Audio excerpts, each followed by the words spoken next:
오두막 편지, 법정, 비닐봉지 속의 꽃. 11월 한 달을 히말라야에 가서 지내다 왔다. 해발 2000에서 2500고지에 있는 가난한 산동네이다. 8년 만에 다시 찾아간 네팔과 인도인데 그때나 지금이나 전혀 달라지지 않았다. 달라지지 않은 그들의 생활이 도리어 믿음직했다. 하루가 다르게 변모되어 가는 세상에서 옛 모습 그대로를 간직하고 살아가는 그들의 삶은 오늘의 우리를 되돌아보게 했다.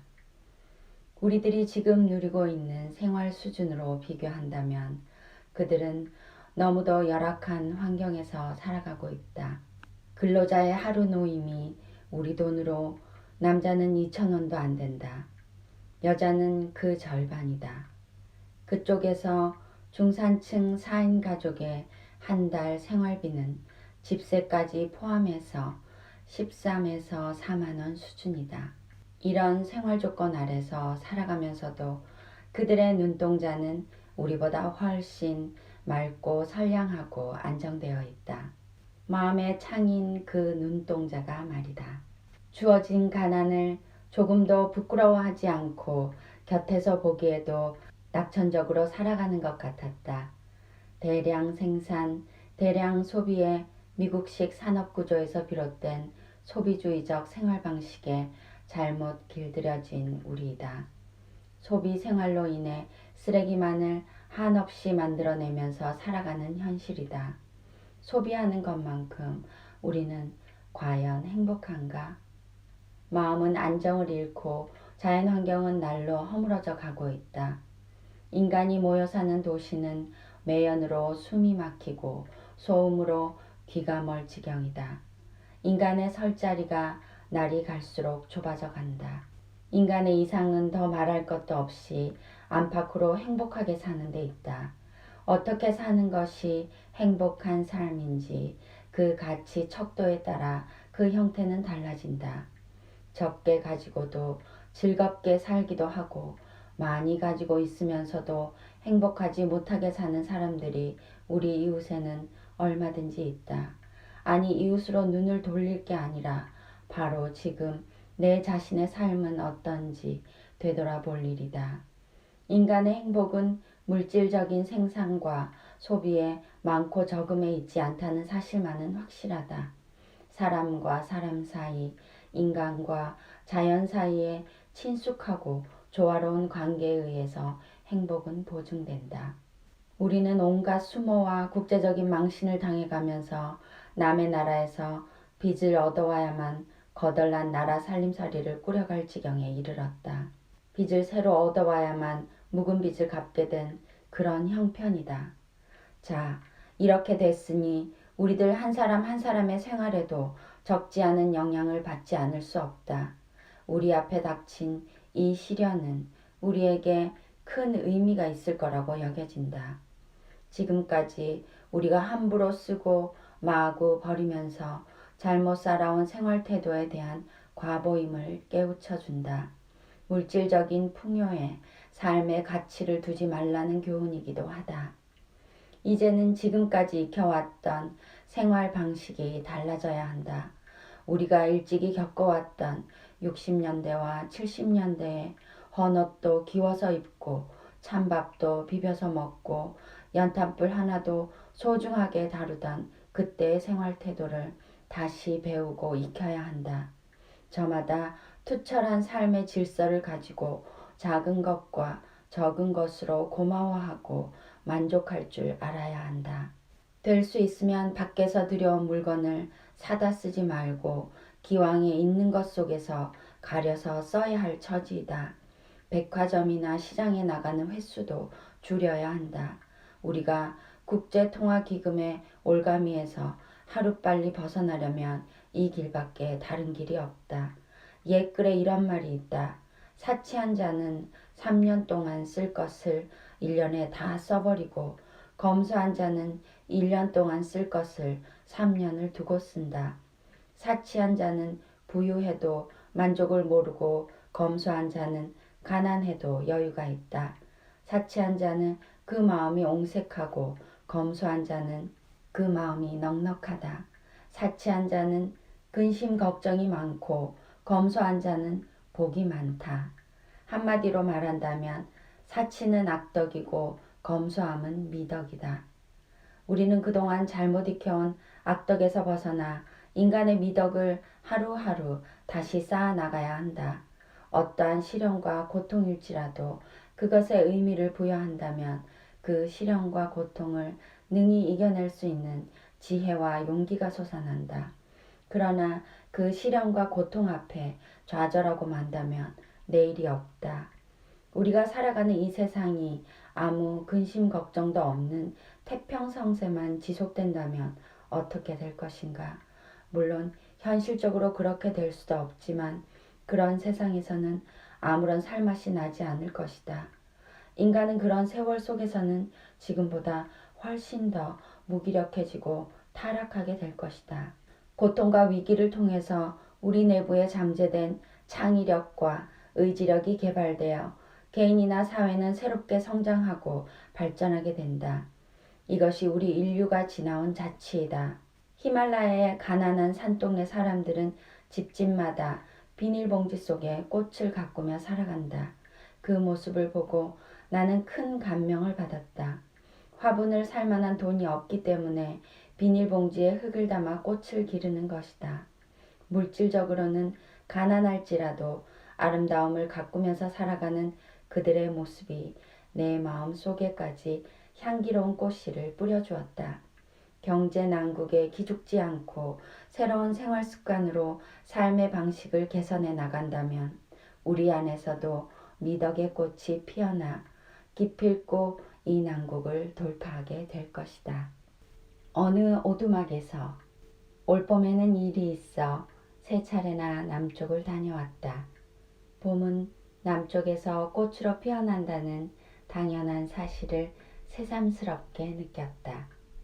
매화가 그 좋은 향기를 나누어 주더니 산수유와 진달래와 유채꽃이 눈부시게 봄 기운을 내뿜고 뒤이어 살구꽃과 복사꽃, 벚꽃이 흐드러지게 봄을 잔치하고 있다.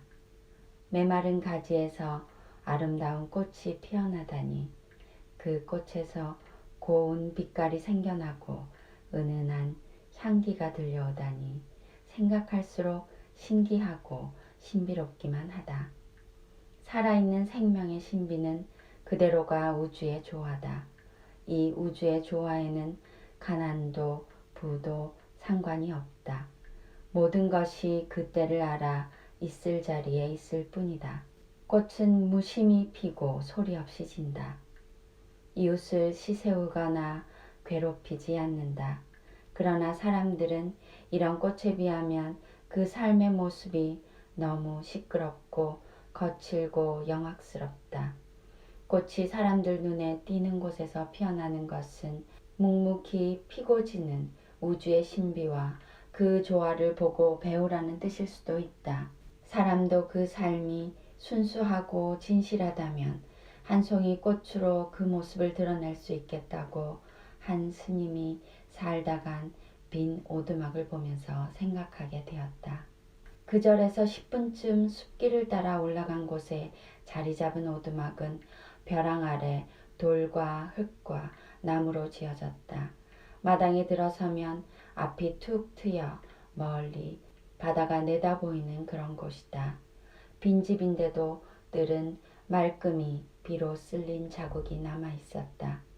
집 구조는 수행자가 단촐하게 살기에 알맞도록 간소하고 질박하다. 높지 않은 마루를 올라서면 방 2개가 장지문으로 이어져 있는데 한 칸은 선방으로 썼음인지 빈 방에 달랑 방석 1장뿐. 불단으로 쓰기 위해 네모로 벽을 파놓았는데 불상은 없고 방석만 좌대 위에 도도룩하게 올려져 있었다. 그 빈자리가 그 방에서 눈길을 끌었다. 장지문을 통해 들어선 작은 방은 유리 대신 투명한 비닐로 창을 바르고 안으로 창호지를 들이워 놓았다. 드리워진 창호지를 걷어 올리면 방 안에 앉아 차를 들면서 멀리 바다를 내다볼 수 있게 하였다.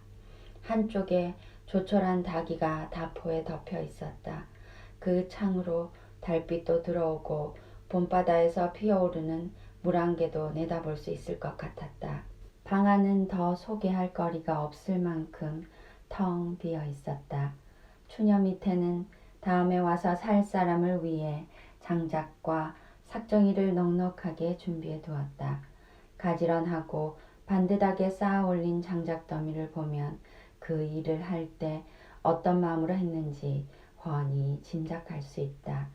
절에서 오두막으로 올라가는 경사진 길에도 군데군데 통나무로 층계를 만들어 놓아 그 길을 오르내리는 사람들이 미끄러지지 않고 안전하게 다닐 수 있도록 했다.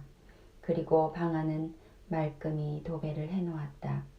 그 스님은 지난 겨울 한철을 이 오두막에서 지내다 갔는데 그 자취를 보니 그가 어떻게 살았는지 잘 알 수 있었다. 청정한 승가의 규범이 그곳에서 행해진 것을 보는 마음도 맑고 청정해졌다. 한 마음이 청정하면 여러 사람의 마음에도 그 청정의 메아리가 울리게 마련이다. 뒤에 올 사람을 위한 이와 같은 배려는 예전부터 전해온 전통적인 승가의 말없는 규범인데 요즘에는 절에서도 마을집에서도 이런 아름다운 규범은 찾아보기 어렵다. 이 오두막에서 우리가 배울 수 있는 것은 맑은 가난 속에서 길러진 따뜻한 그 마음씨다. 자기 한 몸만을 위하지 않고 뒤에 와서 살 사람을 배려한 그 마음씨는 우리에게 보여준 말 없는 그의 가르침이다. 오두막을 내려오면서 말 없는 그의 가르침이 이 오두막에서만이라도 두고두고 이어지기를 염원했다. 간소하고 질박한 삶의 모습에서 우리는 절제된 아름다움을 숲향기처럼 느낄 수 있다. 그것은 모자람이 아니라 충만임을 머리가 아닌 가슴으로 받아들일 수 있다. 거룩한 가난의 성자 프란체스코는 수도자의 집과 오두막이 그들의 신분에 어울리도록 보다 작고 간소하게 그리고 편리하게 지어지기를 항상 염원하면서 그런 집에서 머물기를 좋아하였다. 마지막 임종에 이르렀을 때에도 가난과 겸손을 보다 안전하게 지키기 위해 수도자의 집과 오두막은 꼭 나무와 흙으로만 짓도록 당부하였다. 그러면서 이런 집을 개인의 소유로 삼지 말고 그 속에서 순례자나 나그네처럼 살기를 원했다. 절제된 아름다움인 이와 같은 맑은 가난은 경제 위기를 극복하기 위한 일시적인 생활 방편이 되어서는 안 된다. 맑은 가난은 우리가 두고두고 배우면서 익혀가야 할 항구적이고 지속적인 청정한 생활 규범이 되어야 한다. 절제된 아름다움은 우리를 사람답게 만든다. 불필요한 것을 다 덜어내고 나서 최소한의 꼭 있어야 될 것만으로 이루어진 본질적인 단순 간소한 삶은 아름답다. 그것은 한 송이 꽃으로 피어난 모습이기도 하다. 우린 만들 수 있어. 함께하는 행복세상 바람튜브였습니다. 감사합니다.